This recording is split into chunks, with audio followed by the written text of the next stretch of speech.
Mike and Quita, it's often said you need money to make money. Cities operate under that same premise, which is why so many give it away in order to attract businesses and events. In fact, the Defenders uncovered Austin has given away more than $36 million the last 3 years. When you play a game, your next move is often dependent on how much money you have in the bank. Running a city is similar. You collect fees in order to keep the game going. Like a fee for a building permit, a landscape inspection, or security for a big event.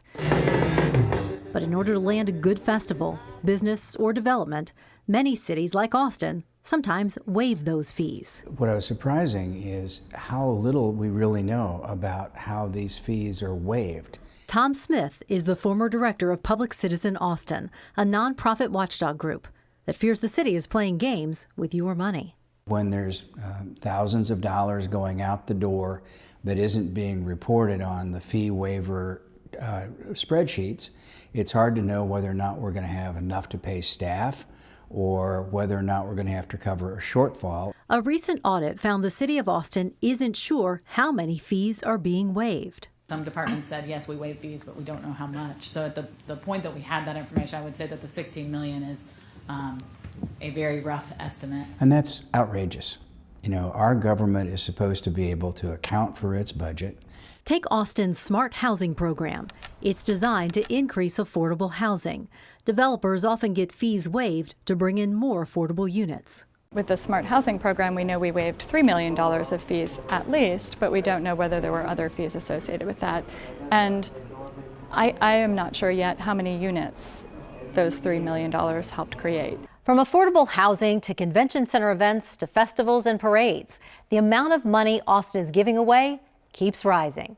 It's a multi-million-dollar problem. The Defenders uncovered fee waivers have nearly doubled in 2 years' time, from $8.9 million in 2014 to $16.2 million in 2016, compared to the more than $110 million in fees, fines, permits, and inspections the city collects each year. We depend on fees and charges like that in order to support our budget.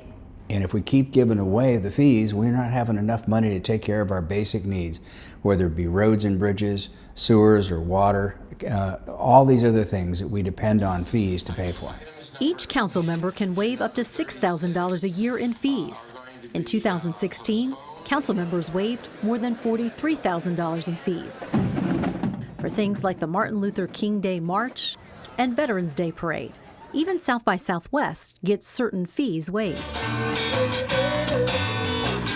Most of the charges that we've been talking about over the last couple of years are those associated with barricading the roads, increased public safety costs, and those aren't directly related to the South by Southwest conference itself, but more the increased activity in that area. Fee waivers in and of themselves aren't a bad idea. In fact, in most cities, they are part of the cost of doing business. But you want people to read what's in the cards. To make sure every time a fee waiver is granted, it gets reported on into one central database.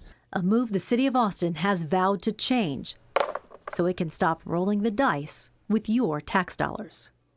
Efforts are underway to change the way fees are tracked as recommended by that city audit.